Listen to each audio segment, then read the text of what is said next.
وكذلك أوحينا إليك روحا من أمرنا ما كنت تدري ما الكتاب ولا الإيمان ولكن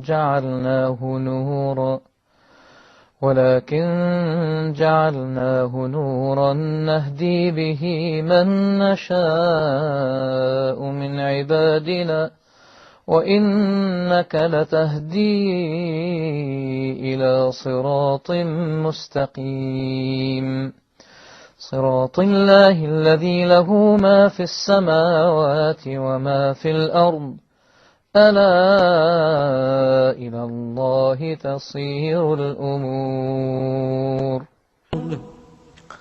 Assalamu alaikum wa rahmatullahi wa barakatuh. Welcome to a new episode of your show, Inspirations. We are still trying to learn as much as possible from the life of Muhammad sallallahu alaihi wasallam, from his wisdom and from his beautiful character, the way he dealt with different things, with different circumstances, different people.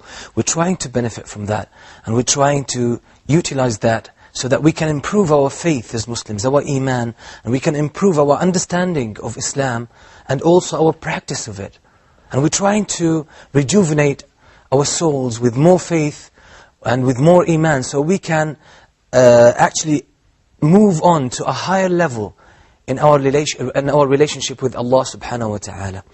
Now, before we start again with the events of the seerah of the Prophet sallallahu alaihi wasallam, I'd like to remind you that you can write to us.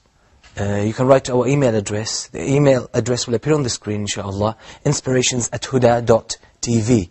inspirations@huda.tv. We will be very happy to receive your emails and benefit from them as we usually do. And as your emails, mashallah, are beneficial, and I really thank you. I'm very grateful for that.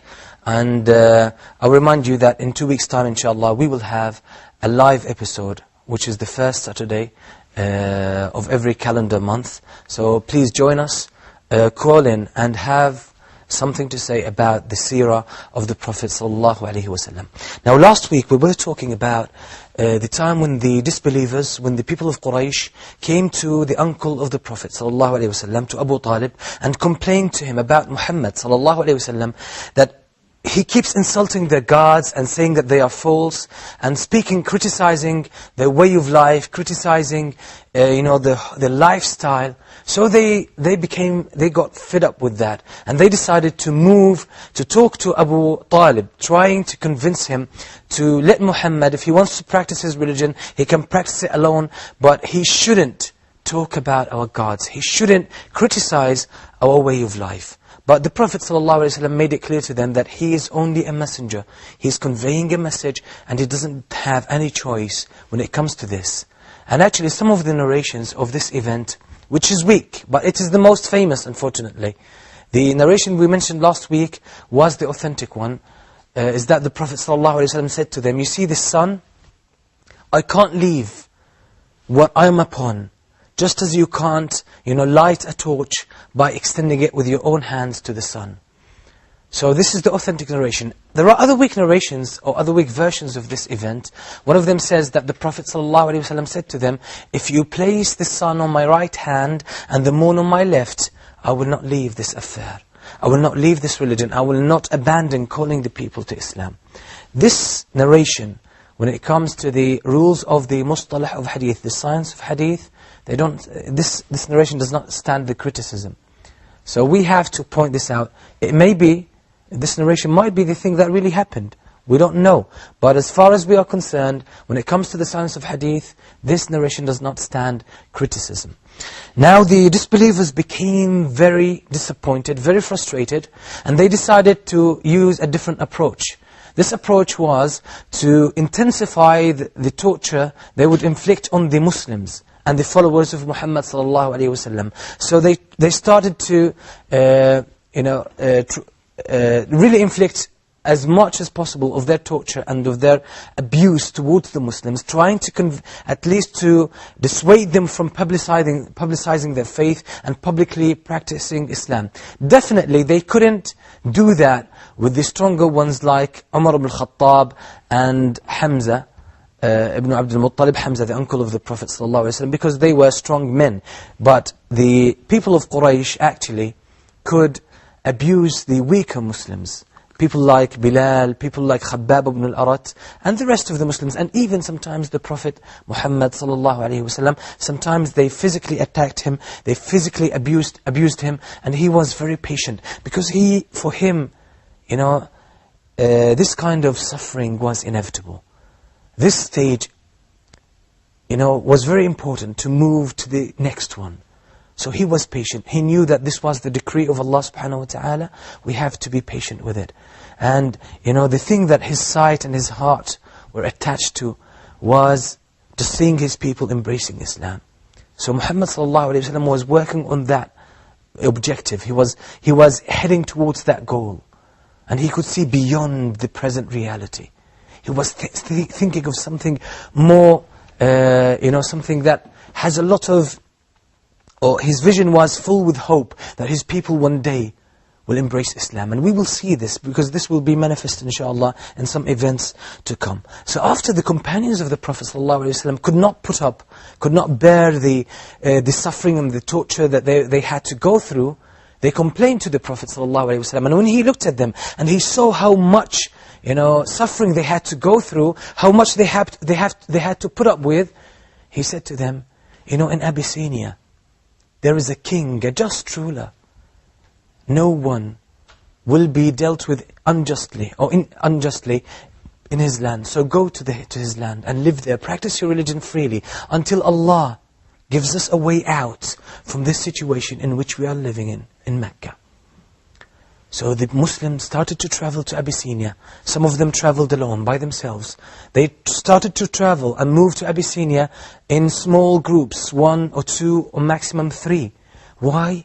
Because they didn't want the people of Quraysh to find out that they were migrating to Abyssinia.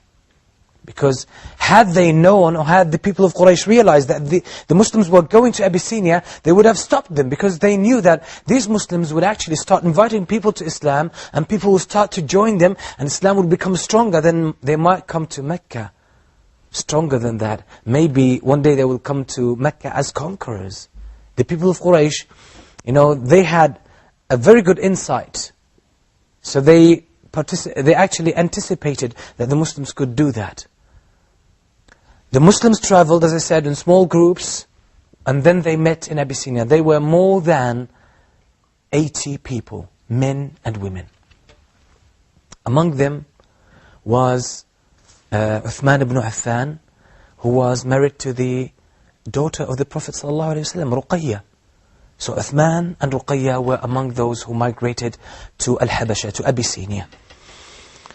They went there. When the people of Quraysh realized that the Muslims went to Abyssinia, and now they're practicing their religion freely, and they can practice it as much as they want, and then there's a possibility they might call other people to Islam, they said, we have to, do something about that. So they sat, they thought about it. What can we do? They said, okay, the king of Abyssinia, An-Najashi, is a very good friend of ours. So maybe, if we study this carefully and we plan it carefully, maybe we can convince him to hand those people over to us. And then we will force them out of their religion. We will force them out of Islam. If you notice, from the old days, there were always people conspiring against Islam and against the Muslims. The Muslims who migrated to Abyssinia were some sort of asylum seekers. They only wanted to practice their religion. And because they couldn't live a life of dignity, they couldn't live in peace, and they were tortured and they were abused by their own people, they had no other option but to leave Mecca.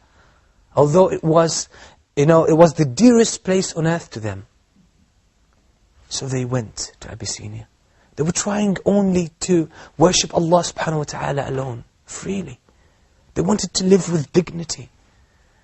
They wanted to have this kind of freedom to worship Allah and enjoy the faith and exert themselves in more worship, apart and away from that pressure, away from that abuse, away from that disgrace that they had to live with in Mecca. So they found the best time. One of these Immigrants actually is narrating the story. He said, when we came to Al-Habasha, we found a just ruler. And in his land, we lived with dignity, with honor. We lived freely. We were safe. We felt the security. So we were thankful to Allah subhanahu wa ta'ala for this wonderful gift. But when the people of Mecca realized that we were living in peace and we were enjoying our religion and the practicing of our religion, we were so happy, they decided not to give us that opportunity. So they schemed and they planned to send some of their men to the king of Al-Habasha, to Al-Najashi, to convince him to hand over the Muslims to the disbelievers so they can deal with them and force them out of the religion of Islam. So the people of Mecca sat down together, they thought about it, and they sent two people. First of them was Amr ibn al-As and Abdullah ibn Rabi'ah, two men among the most intelligent people of Mecca.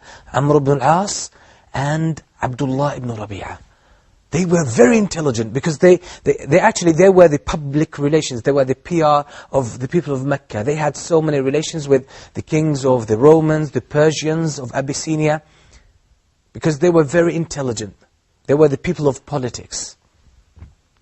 They were proper diplomats. So they went.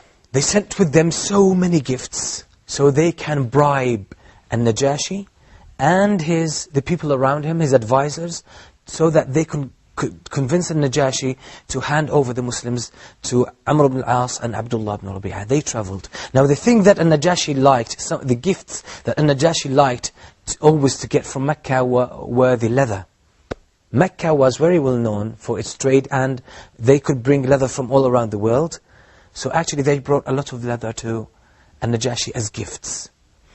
Amr ibn al-As and Abdullah ibn Rabi'ah came to Al-Najashi, and before they went to Al-Najashi, actually they went to the patriarchs who were the advisors of Al-Najashi, because that was a Christian state. And Najashi was a Christian. He was an advocate of Christianity. Actually, he himself was a religious man. And all his advisors were patriarchs. So Amr ibn al-As, Abdullah ibn Rabi'ah went to the patriarchs. They gave each one of them their gifts. It was some sort of bribe, definitely. And they said, we came to your king with regards to some of our people